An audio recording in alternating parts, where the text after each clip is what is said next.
E se o homem que você mais admira na fé fosse capaz de cometer o mesmo tipo de pecado que fez você se afastar da igreja? E se o autor de tantos salmos que um dia te consolaram fosse também protagonista de um escândalo que destruiria qualquer ministério hoje? Muitos conhecem Davi como o garoto que derrubou Golias, o salmista sensível, o rei escolhido por Deus, o homem segundo o coração do Senhor. Mas poucos encaram de frente o outro lado do mesmo homem, o abusador de poder, o adúltero, o mentiroso, o assassino silencioso que usou a coroa para encobrir o próprio pecado. Talvez você tenha deixado bancos de igreja por muito menos do que isso. Talvez tudo o que você viu foi um líder caindo, um pastor traindo, um sistema protegendo culpados e esmagando gente ferida. E quando você ouviu que Davi era segundo o coração de Deus, isso soou como piada de mau gosto. Como alguém assim pode ser modelo espiritual? Como um Deus santo pode continuar lidando com um homem tão contraditório? Antes de Davi usar a harpa, ele usou a espada. Antes de escrever salmos de quebrantamento, ele escreveu páginas de sangue na história de Israel. Quando o profeta Samuel ungiu aquele jovem pastor de ovelhas, ninguém no campo imaginava o que estava sendo colocado sobre a cabeça de um adolescente ruivo, esquecido no pasto. Naquele dia, não foi só óleo que escorreu pelo rosto de Davi. Foi responsabilidade, foi expectativa, foi destino. O olhar da família mudou, o olhar da nação mudaria em breve. A partir daquele momento, Davi não era apenas o último filho de Jessé, ele era o futuro rei. E futuro rei nenhum carrega esse título sem que o coração seja tentado a acreditar que está acima de todos os outros. Enquanto Saul enlouquecia em um trono cada vez mais pesado, Davi crescia nas sombras, treinado em silêncio, matando o leão, enfrentando o urso, aprendendo que um homem pode vencer gigantes quando ninguém acredita nele. Essa parte da história é fácil de amar, é inspiradora, é o tipo de passagem que pregador usa em congresso de jovens para falar de coragem, fé,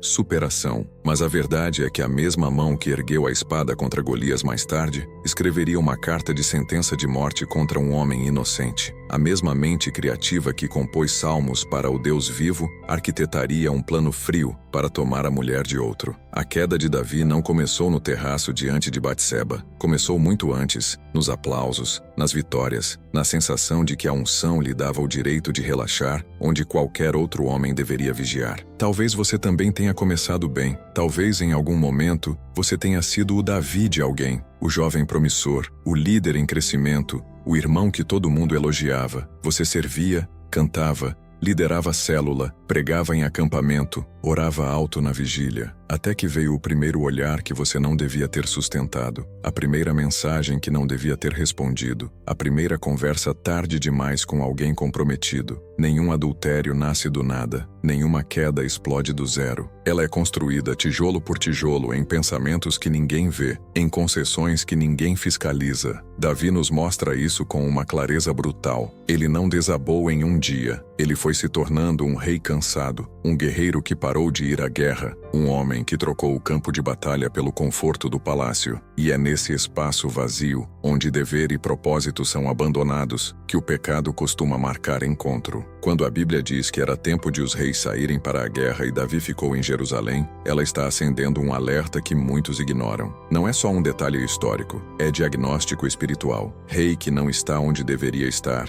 se torna presa fácil do que nunca deveria ver. Adulto que não ocupa mais o lugar de responsabilidade que Deus lhe deu, começa a ter tempo para conversas erradas, vídeos errados, relacionamentos errados. Líder que não enfrenta mais batalha nenhuma se distrai com desejos que ele acha que merece satisfazer. Davi sobe ao terraço naquela noite como quem só está passeando, mas diante de Deus, ele já está fora de posição há muito tempo. E quem vive fora de posição raramente percebe o abismo que está cavando debaixo dos próprios pés. Você talvez esteja exatamente nesse terraço invisível agora. Não é que você tenha abandonado a fé intelectualmente. Você ainda acredita em Deus, ainda respeita a Bíblia, mas já não está no campo onde Ele queria você. Não ora como antes, não serve como antes, não luta mais por pureza como antes. Só observa, rola a tela, passa o feed, deixa a mente vagar. E é nesse estado que coisas aparentemente pequenas se tornam convites para tragédias inteiras. Davi vê uma mulher tomando banho. Ele podia ter virado o rosto, podia ter descido as escadas, podia ter acionado a consciência que escreveu tantos salmos sobre santidade, mas naquele momento a voz da consciência foi abafada pela voz do costume. Ele já era rei, mas naquele momento a voz da consciência foi abafada pela voz do costume. Ele já era rei, já tinha vencido gigantes,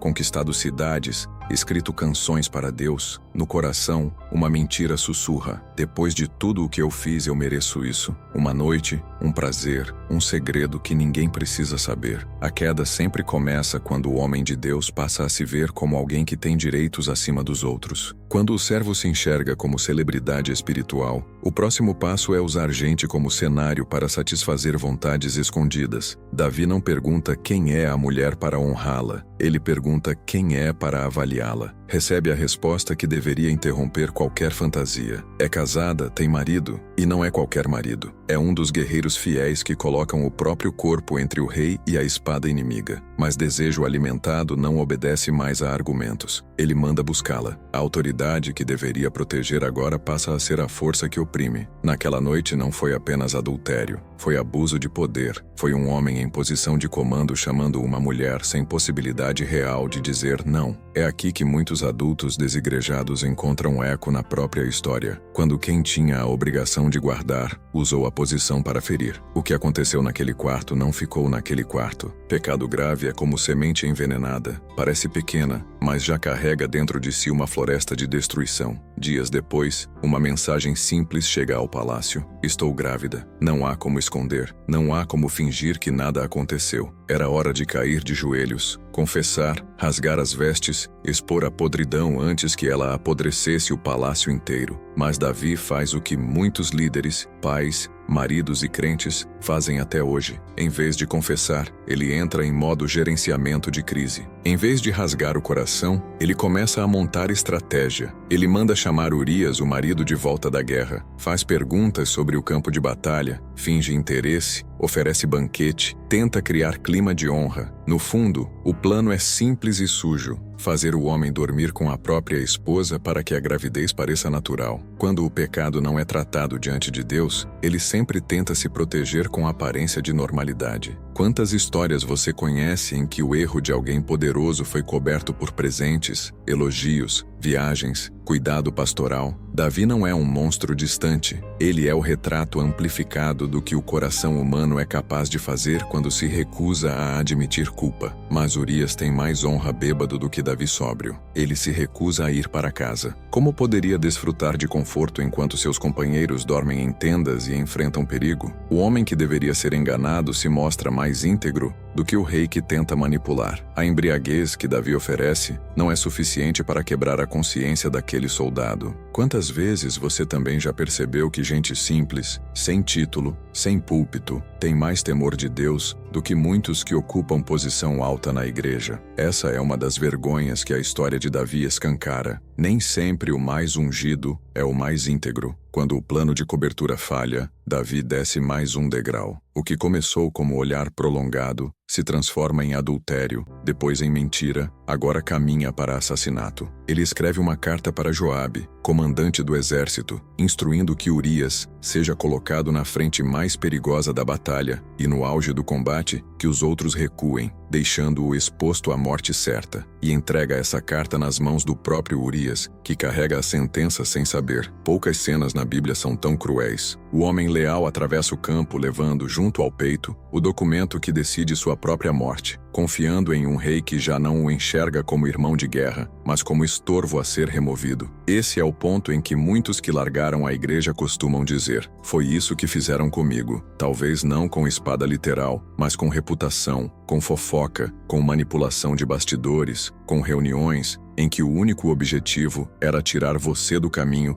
para preservar a imagem de alguém mais importante. A história de Davi não é apenas um relato antigo, é espelho doloroso de abusos espirituais e emocionais que continuam acontecendo em nome de Deus. Quando Urias cai morto, Davi suspira como quem finalmente resolveu o problema. Ele toma Batseba como esposa, encaixa tudo no roteiro social, tenta seguir a vida. Do lado de fora parece até piedade, o rei acolhendo a viúva de um herói de guerra. Do lado de dentro, é podridão mascarada. Mas existe um trono acima de qualquer palácio. Existe um rei que não se impressiona com coroas humanas, nem com salmos, nem com vitórias em batalha. A Bíblia diz que o que Davi fez desagradou ao Senhor. Não importa quantos salmos você tenha escrito, quantos cultos tenha liderado, quantas campanhas tenha vencido. Deus não negocia santidade com currículo. Ele não apaga adultério com CD gospel. Não neutraliza abuso espiritual com conferência cheia. Não fecha os olhos para a morte injusta só porque o culpado já fez muito pelo reino. E quando Deus decide expor aquilo que o homem insistiu em esconder, ele não manda fofoca, manda profeta. É aí que entra Natã. Ele não chega com o dedo em riste, ele chega com uma história. Conta sobre um homem rico com muitos rebanhos e um homem pobre com apenas uma cordeirinha que amava como filha. O rico, recebendo visita, em vez de matar uma de suas muitas ovelhas, toma à força a única do pobre. Davi ouve aquilo inflamado de senso de justiça seletiva. Ele se levanta indignado, decreta punição, exige reparação. O rei que fechou os olhos para o próprio pecado, agora quer punir o pecado do outro com toda a força. Natã então joga a frase que atravessa séculos como espada: esse homem é você. Nesse momento, toda a defesa cai. A coroa não protege, o trono não defende, a unção não serve de escudo. Davi finalmente enxerga o que se recusou a ver desde o primeiro olhar no terraço. Ele se tornou exatamente o tipo de opressor que um dia enfrentou em nome de Deus. O pastor de ovelhas virou ladrão de cordeiros. O libertador de Israel virou carcereiro da própria consciência. Talvez você nunca tenha cometido adultério ou planejado morte de ninguém, mas se for honesto, vai admitir que também é capaz de construir narrativas em que o outro é sempre pior, em que o seu pecado é só uma fraqueza, enquanto o do próximo é prova de que ele nunca foi de Deus. A diferença entre Davi e muitos líderes e crentes da nossa geração não está no tamanho do pecado, mas na resposta quando Deus confronta. Tem gente que, ao ouvir "esse homem é você", endurece, se faz de vítima, ataca o mensageiro, muda de igreja, cria novo ministério, se cerca de bajuladores que chamam rebeldia de ousadia e pecado de processo. Davi faz outra coisa. Ele desaba, reconhece, não negocia, não tenta explicar contexto, não se justifica dizendo que estava passando por um momento difícil ou que ninguém entende a pressão da liderança. Ele coloca a culpa onde ela sempre esteve, no próprio coração. E é desse esgoto confessado que nasce um dos textos mais fortes de arrependimento que a Bíblia registra. Se você está ouvindo essa história como alguém que foi ferido por um Davi moderno, a justiça de Deus aqui é um consolo, mas também um alerta. Deus não passa pano para pecado de ungido. Ele expõe, confronta, disciplina. Talvez você nunca tenha visto essa disciplina acontecer publicamente na vida de quem te machucou, mas isso não significa que Deus tenha ignorado. Nenhuma carta escrita para matar reputações passou despercebida. Nenhum uso de poder para calar Tamar, Urias ou qualquer outro ferido ficou sem ser registrado diante do céu. A demora de Deus em agir não é aprovação, é misericórdia em espera. Mas quando ele fala, ou o homem se curva ou se quebra. E se você está ouvindo como alguém que caiu e hoje vive tentando justificar, esse é o ponto em que a história de Davi não te abraça, ela te desarma. Não adianta esconder-se atrás do passado bonito, nem do serviço na igreja, nem de tudo o que você já fez de bom. Enquanto você tratar sua queda como detalhe, você está mais perto de Saul do que de Davi. O verdadeiro homem segundo o coração de Deus não é o que nunca cai, é o que, quando cai, deixa Deus revirar o coração inteiro, arrancar máscaras, expor intenções e ainda assim continua se aproximando, mesmo sangrando de vergonha. Então vamos seguir do ponto em que paramos e já vou preparar terreno para os CTAs mais pra frente no vídeo. Se você está ouvindo tudo isso e percebe que parte dessa história é sua, segura essa reflexão até o fim, porque hoje talvez seja o dia em que Deus vai apontar o dedo para dentro de você, não para o seu antigo pastor, não para a igreja que te feriu, mas para o lugar onde você também tem tem se escondido atrás da dor para não encarar o próprio pecado. E antes de continuar, já deixa aqui nos comentários de qual cidade e estado você está assistindo este vídeo. Eu quero ver até onde essa palavra vai chegar e por quais casas Davi vai passar hoje. Quando o confronto de Natã rasga o silêncio, Davi finalmente diz o que vinha evitando desde a primeira noite no terraço: pequei contra o Senhor. Não é uma frase bonita para culto de domingo, é uma confissão pesada. Ele não diz, errei com Batseba, não diz, fui injusto com Urias. Embora tudo isso seja verdade, ele vai direto à raiz. Todo pecado contra pessoas é, antes de tudo, rebelião contra Deus. Você pode ter saído da igreja porque alguém pecou contra você, e isso é real. Doeu, marcou, talvez destruiu sua confiança, mas se essa ferida virou justificativa para sua própria desobediência, você está fazendo exatamente o que Davi fez antes do confronto, usando histórias verdadeiras para encobrir escolhas erradas. A consequência não some só porque houve arrependimento. Natã não chega com um "fica tranquilo, Deus é amor, bola pra frente". Ele anuncia um pacote de consequências que qualquer um de nós acharia pesado demais. A espada não se afastaria da casa de Davi. O pecado que ele escondeu em segredo seria exposto em público. Aquilo que ele usou à noite para encobrir seria iluminado pelo sol. E é aqui que muitos desigrejados tropeçam. Querem um Deus que perdoa, mas não um Deus que disciplina. Querem ser curados da dor que outros causaram, mas não querem encarar a dor de colher o que plantaram. Perdão limpa a culpa diante de Deus, mas não apaga automaticamente todas as consequências na terra. Talvez você esteja vivendo hoje não o dia da queda, mas a fase da colheita. Relacionamentos quebrados, filhos distantes, reputação manchada, contas espirituais e emocionais chegando atrasadas. Você olha para trás e vê claramente o momento em que escolheu descer a escada do terraço, mas até agora tenta se convencer de que foi só fraqueza. A história de Davi não romantiza o quebrantamento. Ele chora, jejua, clama, escreve palavras que atravessam séculos, mas ainda assim perde o filho fruto daquele adultério. Deus não aceitou o pecado e também não permitiu que Davi controlasse o script do próprio castigo. Esse é um Deus real, não domesticado pela nossa geração.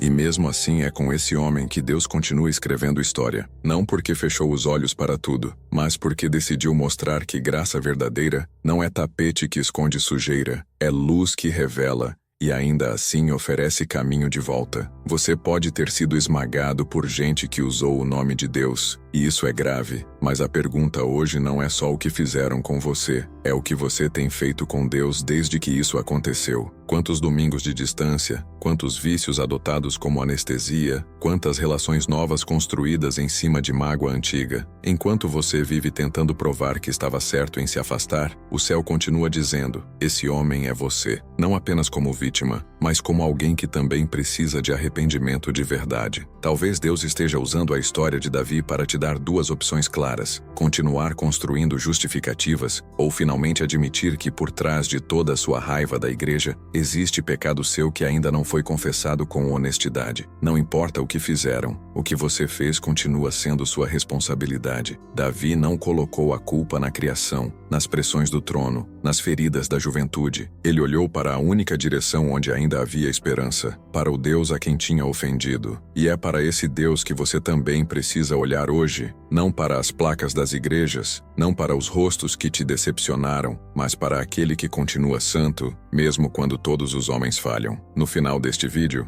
vamos orar juntos. Não por uma reconciliação superficial com religião, mas por um encontro real com o Deus que expõe e cura, que confronta e abraça, que disciplina, e ainda assim, escolhe levantar quem se prostra de verdade. Até lá, deixa essa pergunta martelando dentro de você. Se Deus colocasse hoje um Natã diante da sua vida, o que ele apontaria? Uma memória antiga que você nunca tratou? Um relacionamento atual que vive na fronteira do que você sabe que é pecado? Um hábito escondido atrás da frase "pior coisa já fizeram comigo"? Davi só começou a ser restaurado quando parou de contar a própria versão da história e deixou Deus contar a versão dele. E se essa história de Davi está mexendo com áreas que você preferia manter fechadas, não carrega isso sozinho. Escreve nos comentários com a sinceridade que você puder ter em público. Essa palavra falou comigo, sem explicar tudo, sem expor sua vida além do necessário, mas marcando diante de Deus que hoje, algo dentro de você foi confrontado. E se ainda não fez isso, comenta também de qual cidade e estado você está assistindo. Quero ver até onde essa mensagem está chegando e lembrar em oração que Deus ainda tem gente em cada canto desse país que Ele não desistiu de alcançar. A partir daqui, vamos seguir só na narrativa, sem mais CTAs até a reta final do vídeo. Depois do confronto de Natã, a vida de Davi não volta ao normal. Não existe atalho para pular o deserto que o próprio pecado cavou. A casa que antes parecia sólida, agora mostra rachaduras em cada parede. A espada que Deus prometeu não se afastar de sua família, começa a cortar onde... E é aqui que muitos adultos percebem que seus erros não ficam presos à própria biografia. Eles escorrem como veneno para as próximas gerações. O primeiro golpe profundo vem na forma de uma tragédia silenciosa. Tamar, a filha, violentada pelo meio-irmão Amnon, dentro do próprio palácio. A casa de Davi, onde deveria haver proteção. O que o pai fez em segredo, o filho repete em outro formato. Só que desta vez, Davi não é o agressor direto. Ele é o rei que sabe, escuta o relato, fica indignado, mas não age. A raiva não vira justiça, vira omissão. E omissão de pai fere tanto quanto o abuso de servos cochicham, corredores ecoam o choro, mas o homem que deveria erguer a voz, aplicar a lei, punir o culpado e abraçar a filha, se cala, talvez porque se lembre demais de si mesmo, talvez porque tenha medo de parecer hipócrita, talvez porque a culpa ainda o paralise. O fato é que o silêncio de Davi grita mais. É aí que Absalão, irmão de Tamar, entra em cena. Ele vê a irmã destruída, vê o pai imóvel, vê o agressor impune. Cada dia em que nada acontece é mais um tijolo no muro de ódio que se ergue dentro dele. Ele não explode, não faz escândalo, não reúne a assembleia. Aquele jovem bonito, carismático, admirado, começa a se transformar em algo que ninguém percebe de imediato. Um justiceiro em nome próprio. E diante da passividade de Davi, é difícil dizer que Absalão está completamente errado em sentir o que sente. 2 anos se passam em aparente normalidade. Festas acontecem, guerras continuam, a vida segue, mas a alma da família está apodrecendo. Então, no meio da festa, quando as defesas estão baixas, ele dá o sinal. Amnon é assassinado pelos servos de Absalão. O sangue que Davi derramou à distância contra Urias agora aparece dentro do convívio familiar, em plena mesa. A tentativa antiga de resolver pecado com carta e espada volta como eco, mas desta vez, o alvo é um filho. A casa que ele não teve coragem de governar dentro se transforma em campo de guerra, e essa é uma das partes mais duras de encarar. Muitas das batalhas espirituais que adultos travam anos depois são frutos de guerras que não foram enfrentadas com verdade no momento certo. A crise que você chama de ataque. O pai sente falta do filho que matou, mas não chora com a mesma intensidade pela filha que foi destruída. O coração de Davi está dividido entre amor, culpa e covardia. Ele quer Absalão de volta, mas não quer lidar com o que isso significa. Não quer encarar o passado nem admitir o fracasso como pai e rei dentro das 4 paredes. Então, quando Absalão retorna a Jerusalém,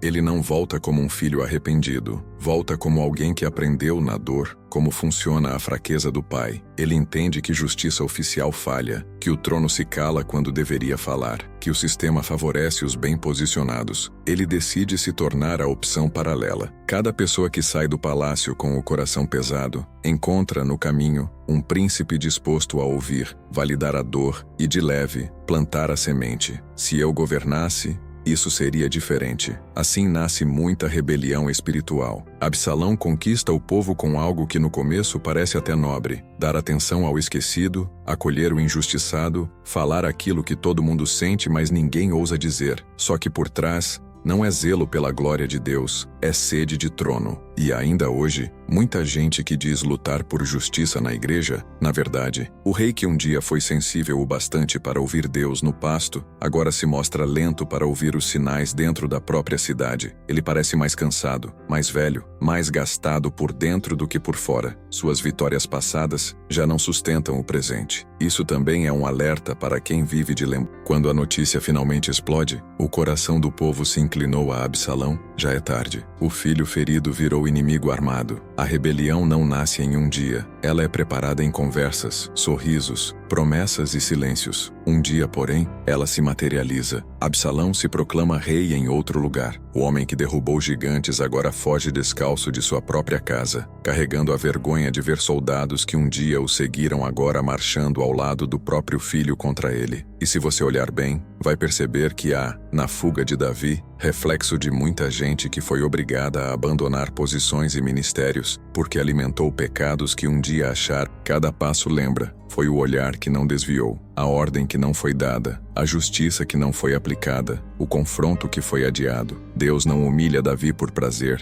mas porque precisa mostrar, para ele e para nós, que não existe história tão bonita que impeça o juízo de cair sobre quem brinca com a santidade. A mesma mão que um dia segurou a... Se você acompanha essa trajetória e se vê na posição de Davi, alguém que já conheceu Deus de perto, mas hoje vive fugindo das consequências do que plantou, a pergunta que fica é: até quando? Até quando vai continuar correndo de conversas que precisa ter, de confissões que precisa fazer, de gente que precisa ouvir um pedido de perdão verdadeiro? A história ainda não acabou, mas, se você... Davi caminha para o exílio com a cabeça coberta e os pés descalços. O povo que ainda o ama, o acompanha chorando, enquanto Jerusalém fica para trás como lembrança do que poderia ter sido se o rei tivesse tratado a própria casa com a mesma coragem com que um dia enfrentou gigantes. Entre os que o seguem, alguns ainda acreditam que Deus não terminou a história, outros apenas cumprem lealdade antiga. Mas no coração de Davi, uma certeza amarga se forma. Não é apenas uma guerra política, é uma colheita espiritual. Enquanto isso, Absalão entra na cidade que o pai abandonou. O jovem que começou como irmão ferido, agora atravessa portões como rei improvisado, montando cavalo, como se o trono sempre tivesse sido seu. Ele não percebe que está, na verdade, pisando em terreno amaldiçoado por escolhas antigas. A mesma Jerusalém que aplaudiu Davi um dia, agora se rende ao filho. Mas Deus não mudou de lado. Ele nunca esteve do lado de carismas, e sim de alianças. Absalão tem beleza, tem povo, tem narrativa, mas não tem submissão ao Deus que escolheu Davi lá atrás no pasto. Os dias que se seguem são de tensão, conselhos são dados, estratégias são discutidas, e o clima é de vitória inevitável para Absalão. Aos olhos humanos, Davi é passado, um rei velho e cansado, fugindo com um grupo pequeno. Parece questão de tempo, até que o filho consolide o poder. A partir daqui, vamos seguir só na narrativa, sem mais CTAs até a reta final do vídeo. Depois do confronto de Natã, a vida de Davi não volta ao normal. Não existe atalho para pular o deserto que o próprio pecado cavou. A casa que antes parecia sólida, agora mostra rachaduras em cada parede. A espada que Deus prometeu não se afastar de sua família, começa a cortar onde mais dói, dentro de casa. O pecado que Davi tentou esconder em um quarto, passa a se multiplicar nos quartos dos filhos. E é aqui que muitos adultos percebem que seus erros não ficam presos à própria biografia. Eles escorrem como veneno para as próximas gerações. O primeiro golpe profundo vem na forma de uma tragédia silenciosa. Tamar, a filha, violentada pelo meio-irmão Amnon, dentro do próprio palácio. A casa de Davi, onde deveria haver proteção, torna-se cenário de abuso. A mesma dinâmica de poder que Davi usou com Batseba reaparece agora distorcida entre os filhos. O que o pai fez em segredo, o filho repete em outro formato. Só que desta vez, Davi não é o agressor direto. Ele é o rei que sabe, escuta o relato, fica indignado, mas não age. A raiva não vira justiça, vira omissão. E omissão de pai fere tanto quanto abuso de estranho. Tamar rasga as vestes, carrega no corpo e na alma o peso de uma vergonha que não escolheu. O palácio inteiro sabe. Servos cochicham, corredores ecoam o choro, mas o homem que deveria erguer a voz, aplicar a lei, punir o culpado e abraçar a filha, se cala. Talvez porque se lembre demais de si mesmo. Talvez porque tenha medo de parecer hipócrita. Talvez porque a culpa ainda o paralise. O fato é que o silêncio de Davi grita mais alto do que qualquer sermão. E quando a autoridade que deveria restaurar não se move, outro tipo de justiça começa a se levantar na sombra. É aí que Absalão, irmão de Tamar, entra em cena. Ele vê a irmã destruída, vê o pai imóvel, vê o agressor impune. Cada dia em que nada acontece é mais um tijolo no muro de ódio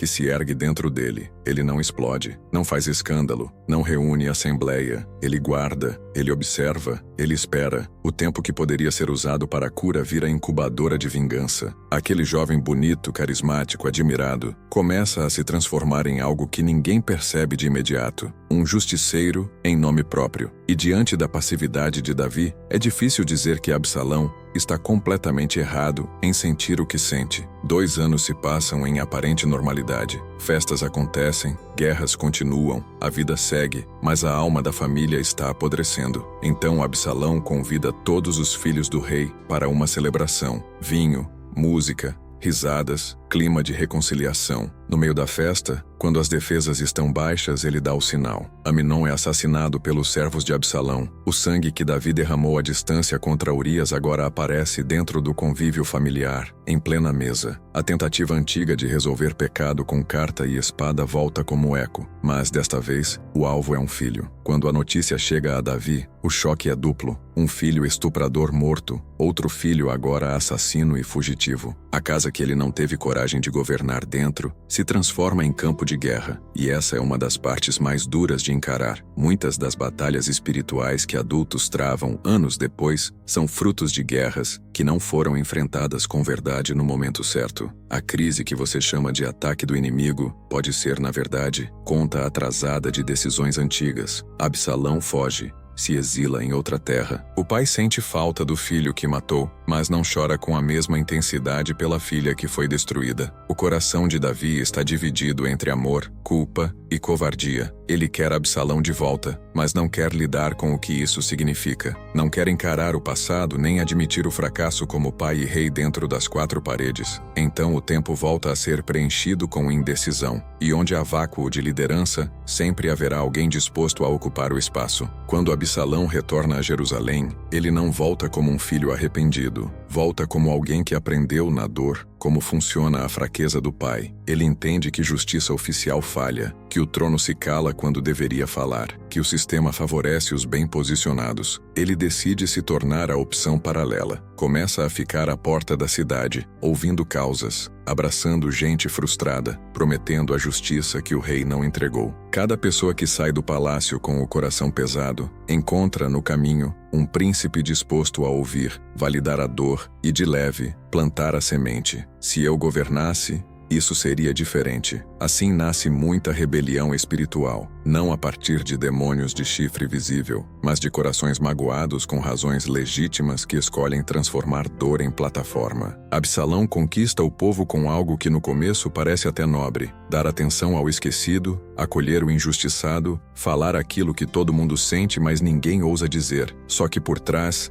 não é zelo pela glória de Deus, é sede de trono. E ainda hoje, muita gente que diz lutar por justiça na igreja, na verdade, está apenas buscando um lugar de poder que a ferida não deixa admitir. Davi, mais uma vez, demora para perceber. O rei que um dia foi sensível o bastante para ouvir Deus no pasto, agora se mostra lento para ouvir os sinais dentro da própria cidade. Ele parece mais cansado, mais velho, mais gastado por dentro do que por fora. Suas vitórias passadas já não sustentam o presente. Isso também é um alerta para quem vive de lembrança de experiências com Deus de outra época, mas hoje não vigia mais, não discerne mais, não se deixa confrontar mais. Quando a notícia finalmente explode, o coração do povo se inclinou a Absalão, já é tarde. O filho ferido virou inimigo armado. A rebelião não nasce em um dia. Ela é preparada em conversas, sorrisos, promessas e silêncios. Um dia, porém, ela se materializa. Absalão se proclama rei em outro lugar. O som das trombetas anuncia aquilo que o coração de Davi mais temia. Perdeu o povo, perdeu a cidade, perdeu o controle. O homem que derrubou gigantes agora foge descalço de sua própria casa, carregando a vergonha de ver soldados que um dia o seguiram agora marchando ao lado do próprio filho contra ele. E se você olhar bem, vai perceber que há, na fuga de Davi, reflexo de muita gente que foi obrigada a abandonar posições e ministérios, porque alimentou pecados que um dia acharam a hora certa de cobrar. O caminho que Davi percorre chorando, deixando para trás o trono, é também um caminho de colheita. Cada passo lembra, foi o olhar que não desviou, a ordem que não foi dada, a justiça que não foi aplicada, o confronto que foi adiado. Deus não humilha Davi por prazer, mas porque precisa mostrar, para ele e para nós, que não existe história tão bonita que impeça o juízo de cair sobre quem brinca com a santidade. A mesma mão que um dia segurou a funda contra Golias, agora se apoia em cajado de exilado, lembrando que heróis também sangram quando se afastam da voz que um dia os chamou. Se você acompanha essa trajetória e se vê na posição de Davi, alguém que já conheceu Deus de perto, mas hoje vive fugindo das consequências do que plantou, a pergunta que fica é: até quando? Até quando vai continuar correndo de conversas que precisa ter, de confissões que precisa fazer, de gente que precisa ouvir um pedido de perdão verdadeiro? A história ainda não acabou, mas, se você prestar atenção, vai perceber que Deus, mesmo em meio ao caos, ainda está oferecendo a Davi algo que muitos não enxergam: a chance de aprender tarde, mas ainda em vida, que nenhum trono terreno vale mais do que um coração de novo quebrantado. O homem leal atravessa o campo levando junto ao peito o documento que decide sua própria morte, confiando em um rei que já não o enxerga como irmão de guerra, mas como estorvo a ser removido. Esse é o ponto em que muitos que largaram a igreja costumam dizer: foi isso que fizeram comigo. Talvez não com espada literal, mas com reputação, com fofoca, com manipulação de bastidores, com reuniões em que o único objetivo era tirar você do caminho para preservar a imagem de alguém mais importante. A história de Davi não é apenas um relato antigo, é espelho doloroso de abusos espirituais e emocionais que continuam acontecendo em nome de Deus. Quando Urias cai morto, Davi suspira como quem finalmente resolveu o problema. Ele toma Batseba como esposa, encaixa tudo no roteiro social, tenta seguir a vida. Do lado de fora parece até piedade, o rei acolhendo a viúva de um herói de guerra. Do lado de dentro, é podridão mascarada. Mas existe um trono acima de qualquer palácio. Existe um rei que não se impressiona com coroas humanas, nem com salmos, nem com vitórias em batalha. A Bíblia diz que o que Davi fez desagradou ao Senhor. Não importa quantos salmos você tenha escrito, quantos cultos tenha liderado, quantas campanhas tenha vencido. Deus não negocia santidade com currículo. Ele não apaga adultério com CD gospel. Não neutraliza abuso espiritual com conferência cheia. Não fecha os olhos para a morte injusta só porque o culpado já fez muito pelo reino. E quando Deus decide expor aquilo que o homem insistiu em esconder, ele não manda fofoca, manda profeta. É aí que entra Natã. Ele não chega com o dedo em riste, ele chega com uma história. Conta sobre um homem rico com muitos rebanhos e um homem pobre com apenas uma cordeirinha que amava como filha. O rico, recebendo visita, em vez de matar uma de suas muitas ovelhas, toma à força a única do pobre. Davi ouve aquilo inflamado de senso de justiça seletiva. Ele se levanta indignado, decreta punição, exige reparação. O rei que fechou os olhos para o próprio pecado, agora quer punir o pecado do outro com toda a força. Natã então joga a frase que atravessa séculos como espada: esse homem é você. Nesse momento, toda a defesa cai. A coroa não protege, o trono não defende, a unção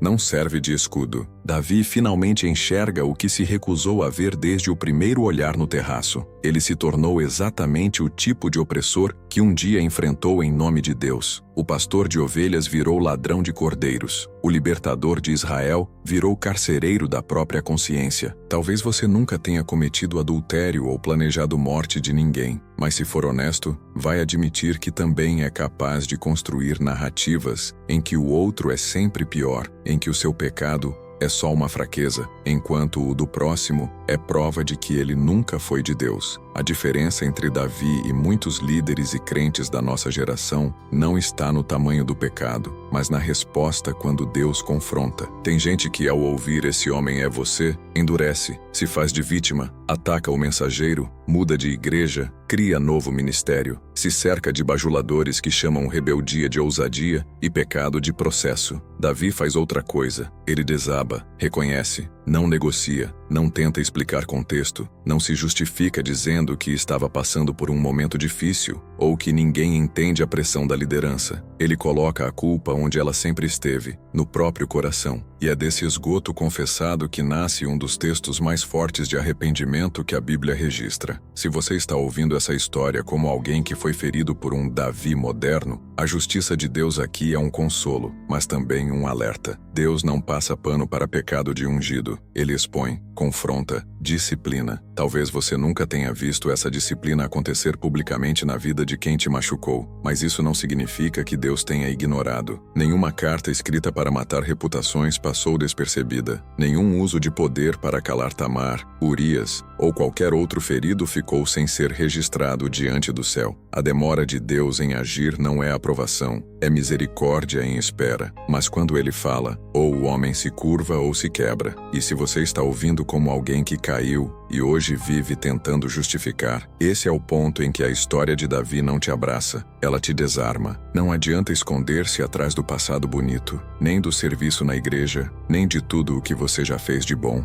Enquanto você tratar sua queda como detalhe, você está mais perto de Saul do que de Davi. O verdadeiro homem segundo o coração de Deus não é o que nunca cai, é o que, quando cai, deixa Deus revirar o coração inteiro, arrancar máscaras, expor intenções, e ainda assim continua se aproximando, mesmo sangrando de vergonha. Talvez, ouvindo tudo isso, você esteja se sentindo mais parecido com Davi do que gostaria de admitir. Talvez carregue pecados que nunca confessou de verdade, decisões que feriram gente inocente, filhos machucados pelo seu exemplo, relacionamentos destruídos pela sua omissão. Talvez também haja um Absalão na sua história, alguém que se revoltou contra você com razões reais, mas escolheu um caminho de destruição. Ou talvez você seja o Absalão, alimentando ódio contra quem errou, usando ferida como desculpa para se afastar de Deus e montar seu próprio trono longe da vontade dele. A verdade é dura. Deus não protege reputação de ninguém. Ele protege propósito.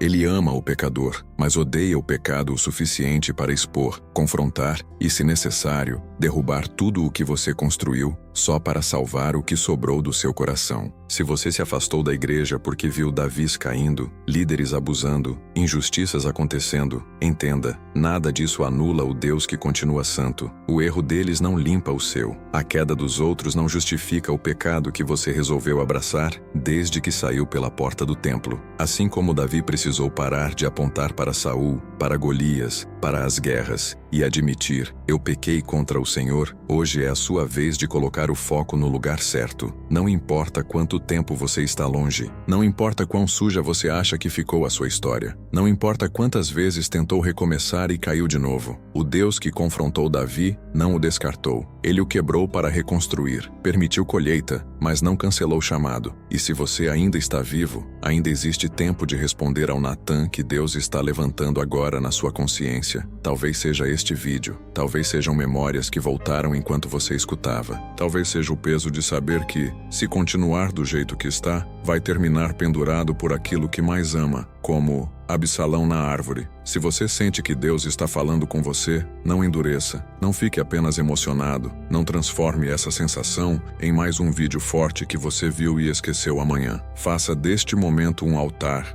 aí onde você está. Se puder, feche os olhos. Se não puder, apenas concentre o coração em Deus e repita, com sinceridade do seu jeito, algo assim: Senhor, eu reconheço que tenho usado os erros dos outros como desculpa para os meus. Reconheço que pequei contra ti, com pensamentos, atitudes, escolhas, pecados escondidos e rebeliões disfarçadas. Eu não quero mais viver fugindo, nem montando tronos próprios, nem alimentando ódio no meu coração. Como Davi, eu peço, cria em mim um coração puro e renova em mim um espírito reto. Não retire de mim a tua presença. Trata minha vida mesmo que doa. Corrige o que precisa ser corrigido. Eu me rendo de novo ao Senhor Jesus, único Rei que não falha, e peço que o teu Espírito Santo volte a falar comigo como falava antes. Em nome de Jesus, amém. Se você fez essa oração com sinceridade, saiba que Deus ouve. Talvez as consequências não desapareçam de uma hora para outra. Talvez ainda haja conversas difíceis, pedidos de perdão, decisões radicais pela frente. Mas o ponto de virada começa aqui dentro, quando você para de se esconder atrás de histórias e deixa Deus escrever o próximo capítulo da sua vida, não como herói perfeito, mas como pecador arrependido que decidiu voltar para o único trono que importa, o trono de Cristo. E agora, se essa história falou com você de alguma forma, marca isso publicamente. Escreve nos comentários, com as suas palavras, o que mais te confrontou neste vídeo sobre Davi, que eu quero saber até onde essa palavra chegou hoje. Comenta também de qual cidade, estado ou país você está assistindo. Se fez sentido para você, se inscreve no canal Bíblia em Tons de Pele, deixa o like